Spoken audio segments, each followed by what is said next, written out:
Friends, welcome back. तो friends, अभी का वीडियो है मीट डॉक्टर विकास दिव्यकृति। ओह, देखते हैं। चलो देखते हैं। बहुत रिक्वेस्ट आई है भैया, तो देखना तो बनता है। तो वीडियो शुरू करते हैं। वीडियो शुरू करने से पहले अगर आप चैनल पर नए हो और आपने अभी तक सब्सक्राइब नहीं किया है तो जल्दी से पहले सब्सक्राइब के बटन और बेल आइकन को क्लिक कर लो, ताकि आपको हमारे सारे न्यू वीडियोस के नोटिफिकेशन मिल जाए। जैसे हम अपलोड करें हमारे दूसरे 2 चैनल्स, उनको भी सब्सक्राइब कर लेना। उनके लिंक से डिस्क्रिप्शन बॉक्स में, क्योंकि आपके कई रिक्वेस्टेड वीडियोस वहाँ पे भी आएंगे। अगर आपको वीडियो पसंद है प्लीज लाइक एंड शेयर। चलिए शुरू करते हैं।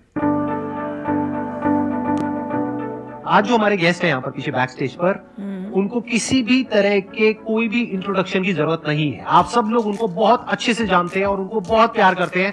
Please give an energetic and warm welcome to the one and only doctor Vikas Divyakirti sir. तो बता दो, ऑडियंस चलो पता चल गया।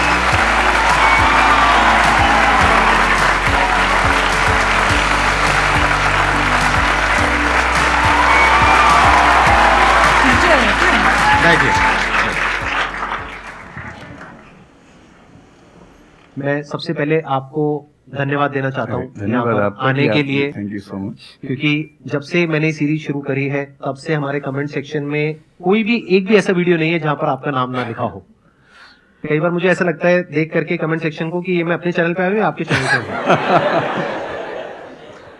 मैं सोशल मीडिया पे बहुत कम एक्टिव रहता हूँ, तो मुझे आइडिया नहीं था इस बात का, पर मैं थैंकफुल हूँ कि आपने बुलाया, इस लायक समझा कि मैं यहाँ पर आऊँ। सर, प्यार बहुत करते हैं बच्चे आपको, मतलब इतना प्यार है जिसकी कोई हद नहीं है। मैं ठीक कह रहा हूँ, गलत कह रहा हूँ? यस और नो?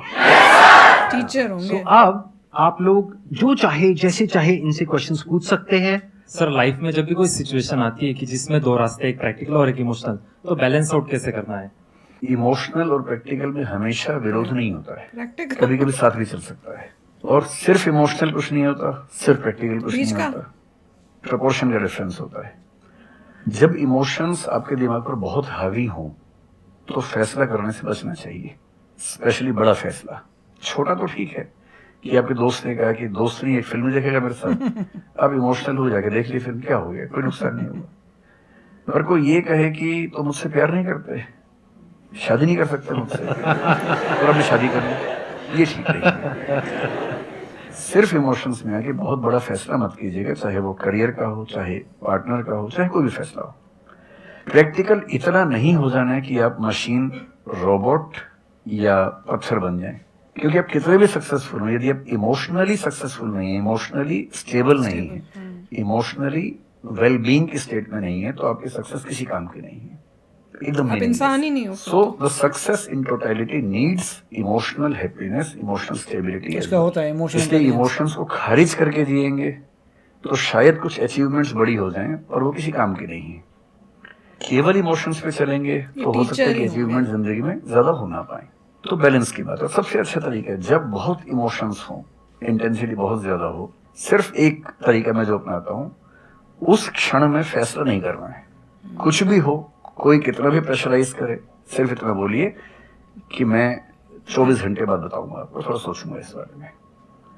और यदि आपने उस मोमेंट से खुद को बाहर निकाल लिया तो फिर आप डिटैच होकर देख पाएंगे, और थोड़ा सा प्रैक्टिकल एलिमेंट भी रहे, इमोशनल एलिमेंट भी रहे, वो फैसले सबसे अच्छे रहेंगे लाइफ के लिए। मैं आपको एग्जांपल से बात समझाता हूँ। ऐसे लोग जो तैयारी कर रहे थे, अफेयर में थे, एक का सिलेक्शन हो गया, अब उसके सामने क्राइसिस ये है, स्पेशली किसी लड़की का हो गया, लड़के का नहीं हुआ। अब हमारी सोसाइटी में ना, लड़की ऊंचे पद पे हो, लड़का ना सफल हुआ हो तो बड़ा मुश्किल है सोसाइटी में, उनको शायद दिक्कत नहीं है। अब वो लड़की प्रैक्टिकल नहीं है कि मैं तुमसे शादी करूं, ये कह के अगर हट जाती है, वो शादी करती है किसी ऐसे व्यक्ति से जो बहुत सफल है। I know many such people personally, मैं नाम नहीं बोल सकता किसी का। मैंने जनरली पाया है कि वो लोग लाइफ में बहुत फ्रस्ट्रेशन में रहे बाद में, क्योंकि सफलता के नाम पर, प्रैक्टिकल होने के नाम पे ऐसे व्यक्ति को चुना जिसके साथ वो रह नहीं सकते ठीक से। और मैं ऐसे कई लोगों को जानता हूं जो आईएएस बने, आईपीएस बने, जिनको करोड़ों रुपए के दहेज के ऑफर्स आए, साफ ठुकरा के कहा कि मैं जिंदगी एक ही व्यक्ति के साथ गुजार सकता हूं जो मेरे साथ है, और हैं, बहुत खुश हैं। अब कोई कह सकता है उनके परिवार में कि इसने प्रैक्टिकल फैसला नहीं किया, इमोशनल फैसला किया, पर अल्टीमेटली किसी चीज की वैल्यू क्या है? आपकी लाइफ बेहतर हो, लाइफ पार्टनर में तो इमोशनली काम करेगा, प्रैक्टिकल क्या तो रोते रहोगे बाद में। जब मिनिमम हो सकता है, खूब पैसा सिचुएशन पे डिपेंड ब्रांड प्रमोशन करते हैं सब। नॉर्मली दोनों एलिमेंट्स होने चाहिए वेयर पॉसिबल। आपका चैनल तो शायद देश में सबसे बड़ा चैनल है, आप चाहें तो कितना नहीं कमा लेंगे। मुझे कुछ दिन पहले एक एजेंसी के लोग मिले जिन्होंने बताया कि इनकी जैसी ख्याति है उस लेवल पर महीने में कोई 5-10 करोड़ भी कमाना चाहे तो कमा सकता है आराम से इस यूट्यूब चैनल से। तो मैंने पूछा कि वो कौन सी चीज है जो आपको इतना मजबूत बनाती है कि आप नहीं इस रास्ते पर जाते। मैं वो जानने में इंटरेस्टेड हूँ। तो 10 मिनट की बात के बाद में समझ में आ गया, क्योंकि अल्टीमेटली अगर मैं अपनी वैल्यू के खिलाफ चला गया तो खुश कैसे हो जाऊंगा। पैसा मुझे कैसे खुशी देगा जब मैं ही नहीं रहा, तो खुशी किस बात की। इसलिए इतना प्रैक्टिकल मत होना कि अपनी माँ के, पिता के, भाई बहन, दोस्त जो प्रेमी प्रेमिका है उनके इमोशंस के साथ खेलने लगो। इतना प्रैक्टिकल कभी मत होना, इतना इमोशनल मत होना कोई आपको बेवकूफ बैलेंस की बात करें ना, बात बात पर बेवकूफ बनाता रहे। और बैलेंस जिंदगी जो है ना वो मध्य मार्ग में है।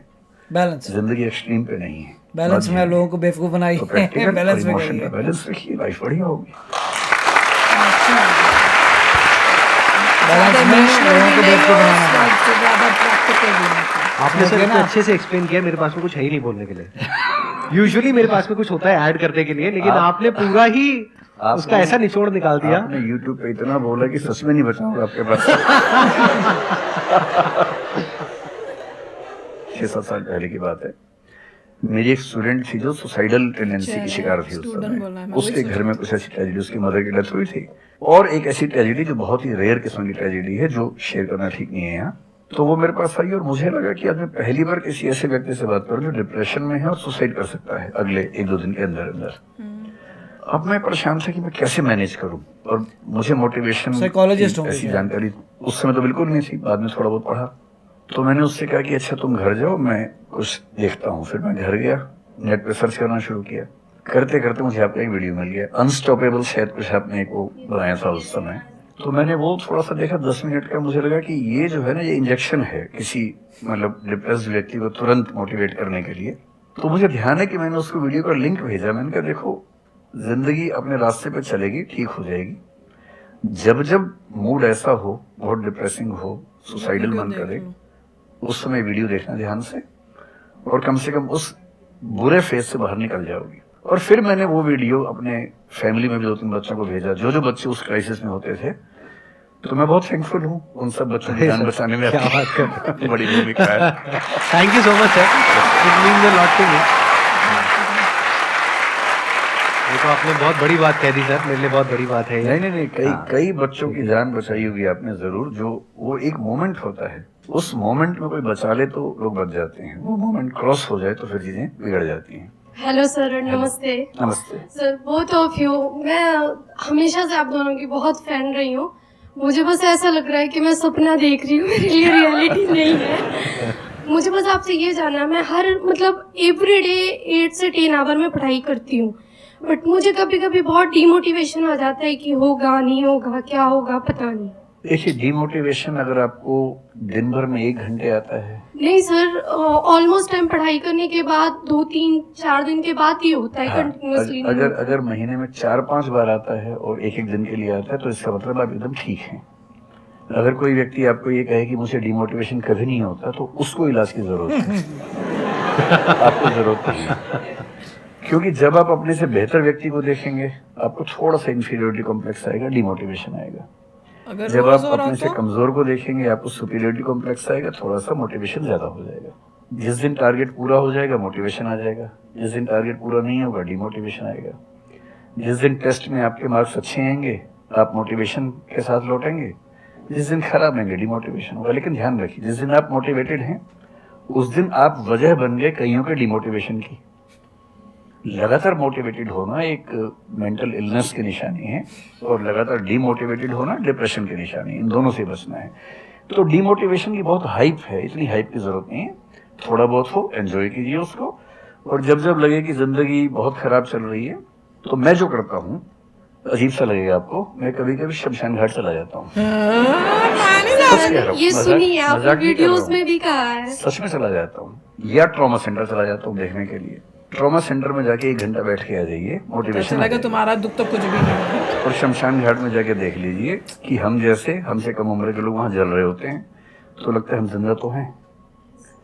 अगर मैं थोड़ा सा कॉग्निटिव लेवल पर बात करूं, एक बहुत बड़ा साइकोलॉजिस्ट हुआ, उसका नाम है ब्रेंटानो, कभी सर्च कीजिएगा उसको। ब्रेंटानो ने ह्यूमन कॉन्शियसनेस को स्टडी किया।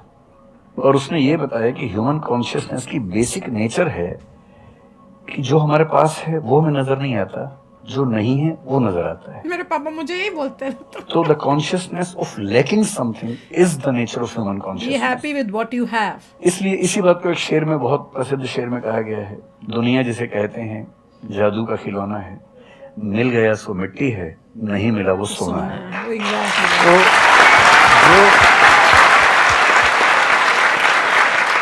तो जो आपको नहीं मिलेगा ना, उसी को हमेशा बड़ा होकर दिखेगा, हाँ, वो उसी पे दुखी जो होता मिलेगा है। छोटा हो जाएगा। तो ईमानदारी इसमें है कि जब जब डिमोटिवेशन और डिप्रेशन हो, एक कागज लेके बैठ जाइए और एक तरफ लिखिए मेरी जिंदगी में ऐसा क्या क्या है जो दूसरों के पास नहीं है। पेज भर जाएगा पूरा। तो जो है उस पर ध्यान दीजिए और एंजॉय कीजिए।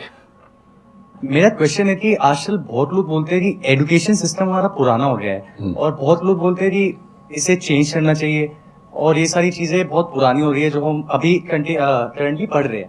तो इस पे आपका ओपिनियन क्या है? एजुकेशन सिस्टम में तो बहुत मेजर चेंजेस की जरूरत है और ये बात भारत सरकार ने एक्सेप्ट भी की है, कर भी पॉलिसी भी लेके आए हैं।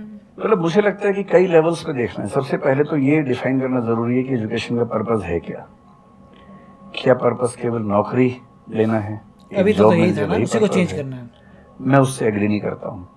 मेरी राय में एजुकेशन का बेसिक पर्पस है कि एक होमोसेपियंस एक इंसान बन जाए, सोचना आ जाए, उसको समझना आ जाए। कोई राजनेता या धर्मगुरु उसको गधा ना बना सके, बेवकूफ ना बना सके। उसे इतनी समझ हो कि वो चीजों को फैक्चुअली, ऑब्जेक्टिवली समझ सके, तर्क कर सके, बहस कर सके, और अगर तर्क और बहस में सामने के तर्क ठीक हैं तो उनको एक्सेप्ट भी कर सके, इतना विनम्र भी रहे। बेसिकली पर्सनैलिटी ग्रूमिंग का प्रोसेस एजुकेशन है, वो केवल नौकरी का मामला नहीं है। पहली गलती तब होती है जब हम उसको केवल नौकरी का मामला मान लेते हैं। मतलब नौकरी जरूरी है, ऐसा नहीं कि जरूरी नहीं है, लेकिन वो सिर्फ वो उसका पर्पस नहीं होना चाहिए। सेकेंडली, कई ऐसी चीजें, जैसे अगर बहुत विस्तार में तो मेरी जा सकते हैं, जैसे एक बहुत छोटी बात है सेक्स एजुकेशन हमारी सोसाइटी में। ये इतनी जरूरी चीज है। स्कूल में जो एडोलेसेंस की एज के लोग हैं, 12, 13, 14 की एज के लोग हैं, उनको वो सब चीजें बताएं ताकि गलत सोर्सेज से इंफॉर्मेशन ना मिले, कोई गलती ना कर बैठे। हेल्थ एजुकेशन के रूप में हो, उनको सारी चीजें पता हो, ठीक हाथों से पता हो, ठीक तरीके से पता होती हो। हैं हमारे टाइम में। फिर मेरा ख्याल है कि जैसे IITs होती में थी। अब तो होने लगा है, पहले क्या था कि हम टेक्नोलॉजी सेंट्रिक एजुकेशन पर ज्यादा फोकस करते थे कि आपने मशीन को समझ लिया, तकनीक को समझ लिया, हो गया, इंसान को नहीं समझा। टेक्नोलॉजी पढ़ने वाले लोग समाज और इंसान से एकदम कटे हुए थे। अब तो ह्यूमैनिटीज के कुछ सब्जेक्ट्स पढ़ाने की परंपरा शुरू हो गई है। एक होलिस्टिक एजुकेशन हो। ह्यूमैनिटीज वाला बच्चा केवल हिस्ट्री, पॉलिटिकल साइंस, सोशियोलॉजी पढ़ता है, वही उसको होता है। कोडिंग का सी भी नहीं आता, नहीं आता। टेक्नोलॉजी बिल्कुल नहीं आती बिल्कुल। उसको, चेंज आ रहे हैं। उसको MS एक्सेल भी नहीं पता क्या होता है। टेक्नोलॉजी वाला सिर्फ टेक्नोलॉजी पढ़ता है, वो ह्यूमन ब्रेन को नहीं पढ़ना चाह रहा, सोसाइटी को नहीं पढ़ना चाह रहा। क्यों नहीं एक ऐसी शिक्षा हो जिसमें एक इंटीग्रेटेड अप्रोच हो, होलिस्टिक अप्रोच हो, कि हम खुद तय कर सके कि किस किस एरिया में हमें ज्यादा जाना है और एक बेसिक अंडरस्टैंडिंग हर चीज की हो। तो फ्रेंड्स, व्हाट अ वीडियो यार, अमेजिंग। आई थिंक ये बहुत ही अच्छे वीडियोस हैं बच्चों को मोटिवेट करने के लिए, बच्चे जो बहुत स्ट्रेस में हैं उनको बताने के लिए कि लाइफ में इतना स्ट्रेस नहीं लो, उनको डायरेक्शन जो है वो काफ़ी अच्छा, मतलब ये वीडियोस हैं उनको बताने के लिए कि ज़िंदगी है क्या। क्योंकि इतनी पढ़ाई कर रहे हैं, वो उस टाइप के हैं कि उनको है कि भाई जैसे एग्ज़ाम्स देने हैं, वो टफ वो है और दिन रात पढ़ रहे हैं और मोटिवेशन जो है ख़त्म होता जा रहा है। तो बहुत अच्छी बातें बता रहे हैं। This is just amazing. Right. और अगर आपने, मैं तो साफ साफ कहता हूँ कि अगर आपने भगवत गीता पढ़ी है तो आपको ये क्वेश्चंस आएंगे ही नहीं। प्रॉब्लम ये होती है कि लोग पढ़ते नहीं भगवत गीता, या सोचते हैं कि वो क्या पुरानी किताब है, क्या है।